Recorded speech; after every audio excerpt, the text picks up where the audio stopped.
Hi everyone, this is Shahid here. So exam hall में जाने से पहले ये वीडियो को ज़रूर देख लेना। एक शॉर्ट वीडियो बना रहा हूँ 4 to 5 मिनट्स का। फर्स्ट ईयर वालों के लिए बना रहा हूँ बिकॉज आप लोग फर्स्ट टाइम इंजीनियरिंग का पेपर कल देने जाने वाले हो। सो ये वीडियो को ज़रूर आप लोग देखना, ठीक है। एक 4 या 5 मिनट निकाल लो फिलहाल के लिए, बहुत काम की चीज़ बताने वाला हूँ। पहली चीज़ ये है कि हम लोग आप लोगों को क्या क्या कैरी करना है, कौन सा पेन से एग्ज़ाम लिखना है, क्या क्या चीज़ लेके जाना है। प्लस पॉइंट ये है कि कब एग्ज़ाम में एंटर करना है। और पांचवी चीज़ ये है कि फर्स्ट टाइम पेपर लिखने हमें पैनिक नहीं होना है और कैसे पेपर को लिखना है वो बताने वाला हूँ। 4 या 5 मिनट का वीडियो बताने वाला हूँ। सी आप लोग, मुझे तो पता है कि आप लोग फर्स्ट टाइम इंजीनियरिंग का पेपर देने जाने वाले हैं, और जो केटी स्टूडेंट्स हैं उन्हें तो पता है कि कैसे जाना है। एग्ज़ाम हॉल में 10 मिनट पहले जाना। मैं एक चीज़ नोट करके ले लो, एग्ज़ाम हॉल में सभी लोग 10 मिनट पहले जाना। 10 मिनट पहले इसलिए जाना, जब तुम्हें एक आंसर शीट मिलेगी तो आंसर शीट में तुम्हारा नेम तो नहीं लिखना पड़ता है, तुम्हारा सीट नंबर के नीचे तुम्हें उसको बबलिंग करना होता है पूरे उसको। जो भी सीट नंबर रहेगा उसको पूरा ब्लैक पेन से बबलिंग करना पड़ता है। तो वो बबलिंग करने में ऑलमोस्ट 10 मिनट चले जाता है। तुम्हारा फर्स्ट टाइम है तो टीचर्स तुम लोग को ऑलरेडी इंस्ट्रक्शन देती है, तो वो इंस्ट्रक्शन में ही और बबलिंग करने में ऑलमोस्ट तुम्हारा 10 मिनट चला जाता है। 2 घंटे का पेपर होता है और 2 घंटे में 60 मार्क्स का पेपर होता है। अटेम्प्ट करना बहुत भारी पड़ता है, तो हमारा 2 घंटे के अंदर वो बबलिंग ना हो इसलिए हमें क्या करना है, एग्ज़ाम हॉल में 10 मिनट पहले जाना है। जो भी इस वीडियो को देख रहा है मेरी बात ध्यान से सुनना है, एग्ज़ाम हॉल में 10 मिनट पहले जाना है। वो सीट नंबर वगैरह स्टिकर वगैरह लगाने में ऑलमोस्ट 10 मिनट कवर हो जाता है। सो 10 मिनट पहले, 10 या 15 मिनट पहले चले जाओ। कैरी करना है ब्लैक पेन से एग्ज़ाम पेपर लिखना है तुम्हें। आंसर शीट जो तुम्हारा है उसमें ब्लैक पेन से लिखना है। स्केल कैरी करना है, ब्लैक पेन कैरी करना है। ज्योमेट्री बॉक्स तो अलाउड करेंगे नहीं वो लोग।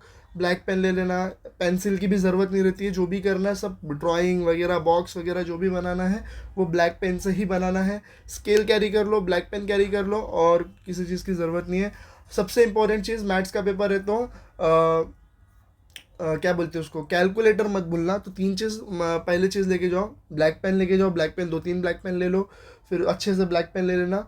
उसके बाद तुम लोग स्केल ले लेना। आफ्टर दैट ये ले लेना, क्या बोलते हैं, कैलकुलेटर। ये 3 चीज़ तो तुम्हारी एग्जाम हॉल में काम आएगी। उससे बड़ी 2 चीज़ लेके जाना, हॉल टिकट लेना मत भूलना, हॉल टिकट लेना मत भूलना। उसके साथ साथ तुम्हारी कॉलेज की आईडी कार्ड मत भूलना। और अगर कॉलेज की आईडी कार्ड के साथ साथ सेफर साइड के लिए तुम्हारा आधार कार्ड भी ले लो। क्या होता है यूजुअली कभी कभी तुम्हारा आईडी कार्ड घूम गया या फिर कुछ हो गया, तो तुम्हारे सेफर साइड के लिए, आइडेंटिटी के लिए आधार कार्ड कैरी करना। बिकॉज आधार कार्ड पे जो नाम रहेगा वो हॉल टिकट पे भी रहेगा। सो ऑब्वियस ही बात है, आधार कार्ड भी कैरी करना। आधार कार्ड, हॉल टिकट एंड ये क्या बोलते हैं, आईडी कार्ड कॉलेज की, 3 चीज़ कैरी करना। तो हम लोगों को 6 चीज़ क्या क्या कैरी करना है, ब्लैक पेन, स्केल, फिर उसके बाद कैलकुलेटर, कैलकुलेटर के बाद चौथी चीज़ अपनी hall ticket, Aadhaar card and ID card. अब एक कॉपी केस के रिगार्डिंग एक चीज़ बोलूँगा।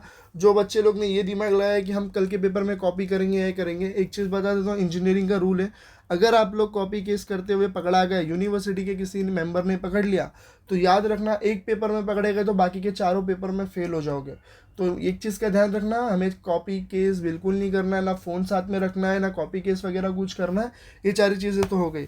एक बहुत इंपॉर्टेंट चीज़ बोल रहा हूँ, फर्स्ट टाइम तुम लोग इंजीनियरिंग का पेपर देने जा रहे हो तो बहुत थोड़ा डर का माहौल रहेगा। डरने की ज़रूरत नहीं है। सी हमारा जो प्रैक्टिस पेपर होता है वो इसी चीज़ के लिए होता है कि तुम्हें एक आइडिया मिल जाए कि यूनिवर्सिटी का पेपर कैसे सेट होता है। मुझे पता है बहुत लोगों का टाइम कंज्यूमिंग ये रहेगा, कुछ समझ में नहीं आएगा, पैनिक हो जाएंगे। सबसे पहली चीज़, हमें एग्ज़ाम हॉल में पैनिक ही नहीं होना है, ठीक है। 11 12 12 जैसे बोर्ड एग्जाम से अगर हम लोग आगे क्लियर कर सकते तो इंजीनियरिंग तो कुछ भी चीज़ डर की बात नहीं है। हाँ, माना कि सिर्फ ऑब्जेक्टिव्स वगैरह नहीं होती, बट ट्रस्ट नहीं, पेपर मॉडरेट आएगा। अच्छे से करो, कॉन्फिडेंस रहो। कॉन्फिडेंस अगर गिरा तो ख़त्म हो जाएगा। तीसरी चीज़, पेपर को छोड़ना नहीं है। अगर कुछ भी नहीं आ रहा है, attempt it. Paper online check होता है, इतना ध्यान में रखो कि मुझे पेपर छोड़ना नहीं है, पूरा 60 to 60 मार्क्स का अटेम्प्ट करना है। कंपलसरी क्वेश्चन जो होता है, क्वेश्चन नंबर 1, वो तुम्हें पहले पास कराएगा। क्वेश्चन नंबर 1 कंपलसरी होता है। हमें क्या करना है, कंपलसरी क्वेश्चन को अच्छे से सॉल्व करना है। मैंने एक हाउ टू पास वीडियो बना दिया, उसका डिस्क्रिप्शन में लिंक दे दिया। इसके पिछले वाले वीडियो में ही था, how to pass applied mathematics 1, उसको अच्छे से देख लेना, उसके हिसाब से टॉपिक देख लेना। अभी मॉड्यूल नंबर 1 में कंपलसरी क्वेश्चन में छः मॉड्यूल के छः क्वेश्चन आते हैं, 3 3 मार्क्स वाले।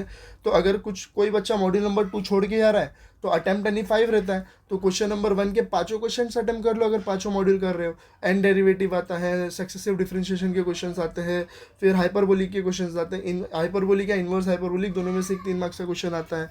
उसके बाद एंड डेरिवेटिव आता है, फिर यूनिटरी मैट्रिक्स और ऑर्थोगोनल, दोनों में से एक क्वेश्चन आ जाएगा। तो ऐसे फिर रेगुलर फॉल्सी मेथड या तो फिर न्यूटन रैप्सन मेथड के क्वेश्चन आते हैं, कॉम्प्लेक्स वेरिएबल के पावर एंड रूट्स ऑफ के क्वेश्चन आते हैं 3-3 मार्क्स के। तो ऐसे करके 3-3 मार्क्स के क्वेश्चन आते हैं। सैम्पल पेपर को सॉल्व कर लेना, खुद से एक टाइमिंग लगा लो 2 घंटे का, और जो हमारा प्रैक्टिस पेपर होता है उसको स्टार्ट कर दो सॉल्व करना, और देखो तुम्हारा 2 घंटे में क्वेश्चन पेपर सॉल्व हो रहा है कि यस। एग्जाम पैटर्न से सॉल्व करना है। क्वेश्चन नंबर 1 कंपलसरी क्वेश्चन, उसके बाद क्वेश्चन नंबर 2 से लेके क्वेश्चन नंबर 6 तक कोई भी 3 अटेम्प्ट करो, ठीक है। और का मतलब होता है या तो वो अटेम्प्ट कर लो या तो वो अटेम्प्ट कर लो। तो तुम्हें क्या करना है, 2 घंटे के अंदर 60 मार्क्स का पेपर अटेम्प्ट करना है बिना देखे।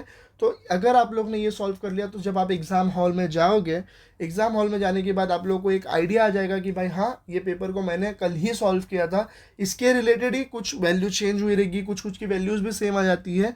तो आप लोग अच्छे से पेपर को सॉल्व कर लोगे। और जिन्होंने क्वेश्चन बैंक ऑलरेडी सॉल्व किया है completely question bank, so well and good है, वैल्यू भी सेम आएगी। 80 to 90% क्वेश्चन बैंक के क्वेश्चन ही आप लोग को एग्जाम हॉल में देखने मिलेंगे। सो मेरी इंस्ट्रक्शन को ध्यान से सुना, जो जो मैंने अभी तक बोला हूँ उसको वापस से रिपीट कर रहा हूँ मैं। हमें 6 चीज़ कैरी करनी है। पहली चीज़, ब्लैक पेन से पेपर को लिखना है, no pencil, no blue pen, कुछ भी यूज़ नहीं करना, बिकॉज ऑनलाइन पेपर चेक होता है तो ब्लैक पेन से ही पेपर लिखना। सेकेंड चीज़, स्केल कैरी करना। थर्ड चीज़, कैलकुलेटर कैरी करना। फोर्थ चीज़, ID card, college ID card. पांचवी चीज़, हॉल टिकट। एंड छठी चीज़, अगर कॉलेज आईडी कार्ड घूम जाता है तो सेफर साइड के लिए हमें आधार कार्ड भी लेके जाना है। तो ये 6 चीज़ तो हो गई। एग्ज़ाम हॉल में हमें 10 से 15 मिनट के अंदर पहुंचना है, बिकॉज तुम्हें पूरा बबलिंग वगैरह, सीट नंबर, फिर PRN नंबर, ये सारी चीज़ों को लिखना है और उसको सर्कल करके पूरा एकदम ब्लैक पेन से बबलिंग करना है। सो मेक श्योर डैट उसमें 10 से 15 मिनट जाएगा। टीचर्स भी तुम्हें इंस्ट्रक्शन देंगे। 10 से 15 मिनट इसलिए पहली बार पहुंच जाओ क्योंकि जब तुम्हारा 2 घंटे का पेपर है, 2 घंटे के अंदर जब तुम्हारा टाइम स्टार्ट होता है तो वहाँ पे बबलिंग करते मत बैठना, क्योंकि स्टार्टिंग का ही तुम्हारा अगर 10 से 15 मिनट बबलिंग में चला गया तो भाई 1 आवर एंड 45 मिनट्स में तुम लोग 2 घंटे का पेपर लिख पाओगे क्या? तो वो भी सोचो। फर्स्ट टाइम पेपर देने जा रहे हो, तुम लोग को आदत नहीं है ऐसे पेपर सॉल्व करने की, इसलिए सैम्पल पेपर दिया था कि तुम लोग अच्छे से इसको सॉल्व कर पाओ, ठीक है। 10 से 15 मिनट पहले हम लोग को एग्जाम हॉल में जाना है, जो 6 चीज़ बोला वो, और बिना डरे जाना है, कॉन्फिडेंस जाना है। देखो एग्ज़ाम तो कल देना है, चाहे पेपर डिफिकल्ट आए, ईजी है, मॉडरेट है, एग्ज़ाम तो कल देना है। क्वेश्चंस को, पेपर को देख के आंसर शीट को खाली छोड़ना नहीं है, पेपर को अच्छे से लिख के आना है, पेपर रिप्रेजेंटेशन अच्छे से करना है।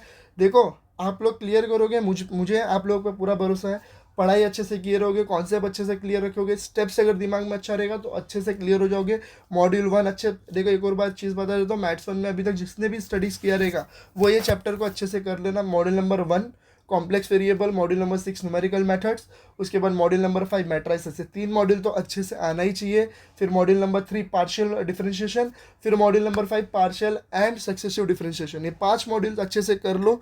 उसके बाद अगर आप लोगों को module number 2 hyperbolic and inverse hyperbolic function और वो सर्कुलर फंक्शन, जितने भी चीज़ है वो अगर आप लोगों को छोड़ना है आप लोग छोड़ सकते हो। थोड़ा डिफिकल्ट पड़ता है स्टूडेंट्स को, बट ये 5 मॉड्यूल अच्छे से कर लो, ईजी है, कुछ नहीं करना है। मॉड्यूल नंबर 1 में भी ज़्यादा कुछ नहीं है। Expansion of sine raise to n theta, cos raise to n theta, de Moivre's theorem.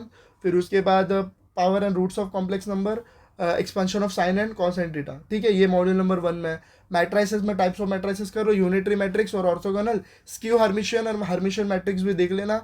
उसके बाद PAQ फॉर्म आता है, नॉर्मल फॉर्म आता है, उसके बाद टेस्ट ऑफ कंसिस्टेंसी आता है, होमोजीनियस नॉन होमोजीनियस जो उसके अंदर वो कर लो। एंड दैट्स इट, इतनी ही चीज़ें उसके अंदर। और ये 4 टॉपिक हो गए। फिर न्यूमेरिकल मेथड में न्यूटन रैप्सन मेथड कर लो। अब तक 3 मार्क्स के न्यूटन रैप्सन मेथड आते थे, क्या पता इस बार रेगुलर फॉल्सी मेथड भी पूछ ले, तो प्रिपेयर हमें दोनों करना है। उसके बाद Gauss Seidel and Gauss Jacobi में आइट्रेशन मेथड करना है। ये मॉड्यूल नंबर 6 तुम्हारा इधर ही हो जाता है। सक्सेसिव में एंड डेरिवेटिव आता है, लेबनिज थ्योरम आता है, एंड आफ्टर दैट एक और कोई एक टॉपिक है वो आता है, ठीक है। मॉड्यूल नंबर 3 में पार्शियल का बेसिक क्वेश्चन कर लो, कंपोजिट फंक्शन कर लो, एंड यूलर्स थ्योरम कर लो। यूलर्स थ्योरम के शायद तुम्हें 2 क्वेश्चन देखने मिल सकते हैं 6-6 मार्क्स के। तो ऐसे करके मैक्सिमा मिनिमा जो सक्सेसिव डिफरेंशिएशन में वो कर लेना, यस। तो ऐसे करके तुम्हारे जो मॉड्यूल नंबर 1 to 6 है, मॉड्यूल 2 को स्किप करके तुम लोग क्या कर सकते हो, पढ़ सकते हो, ठीक है। और मॉड्यूल नंबर 2 से करना है तो देखो इन्वर्स हाइपरबोलिक फंक्शन का एक 4 मार्क्स का क्वेश्चन आता है, इजी ये कर लो जो क्वेश्चन बैंक में दिया हुआ है, और हाइपरबोलिक फंक्शन का एक इजी क्वेश्चन है वो कर लो, दैट्स इट। सेपरेशन छोड़ दो, फिर आफ्टर दैट एक और उसमें एक टॉपिक है वो छोड़ दो, बाकी सब तुम लोग अटेम्प्ट कर सकते हो। लॉग वाले क्वेश्चन जो है वो छोड़ दो तुम लोग, लॉगरिथम वाले, ठीक है। तो जो जो मैंने इंस्ट्रक्शन दिया हूँ अच्छे से करो। पेपर तो हमें कैसे भी करके देना है और हमें जीत के आना है, ठीक है। केटी लगने देना नहीं है। अगर दिमाग में ये रखोगे कि मुझे मैथमेटिक्स आता नहीं है, ये नहीं आता है, तो फिर ऑब्वियस सी बात है अभी तुम लोग केटी ले लोगे। हमारे माइंडसेट में जाना 60 मार्क्स का पेपर है, 60 मार्क्स का ही अटेम्प्ट करना है, 24 लाना ही नहीं है, हमें अबव 40 लाना है, ठीक है। जिसने भी प्रैक्टिस पेपर अच्छे से सॉल्व किया रहेगा बिना देखे टाइम सेट करके, वो कल का पेपर गारंटी दे रहा हूँ अच्छे से सॉल्व कर लेगा। क्वेश्चन बैंक जिन्होंने टॉपिक वाइज अच्छे से सॉल्व किया रहेगा उसका गारंटी दे रहा हूँ +40 मार्क्स आ जाएगा। तो अच्छे से सॉल्व करो, पेपर में कॉन्सेंट्रेट रखो, जो जो चीज़ बोला हूँ अभी से बैग में डाल दो। आधार कार्ड, ID कार्ड, फिर हॉल टिकट, ब्लैक पेन 2-3 रख लेना, फिर उसके बाद स्केल रख लेना और मोस्ट इंपॉर्टेंट कैलकुलेटर रख लेना। फिर एग्ज़ाम हॉल में 10 से 15 मिनट पहले पहुंच जाना, बबलिंग वगैरह करना है। बहुत सारी कॉपी मत करना, अगर कॉपी करते हुए पकड़ा गए तो बाकी के जो 5 या 6 सब्जेक्ट है उसमें भी केटी लग जाएगी, यूनिवर्सिटी से तुम्हें एक लेटर आ जाता है, ठीक है। तो एक साथ अगर एक को कॉपी करते हुए एक सब्जेक्ट में पकड़ेगा तो बाकी के सब्जेक्ट में क्यों फालतूगिरी करना, केटी लग जाएगा बिना एग्ज़ाम दिए।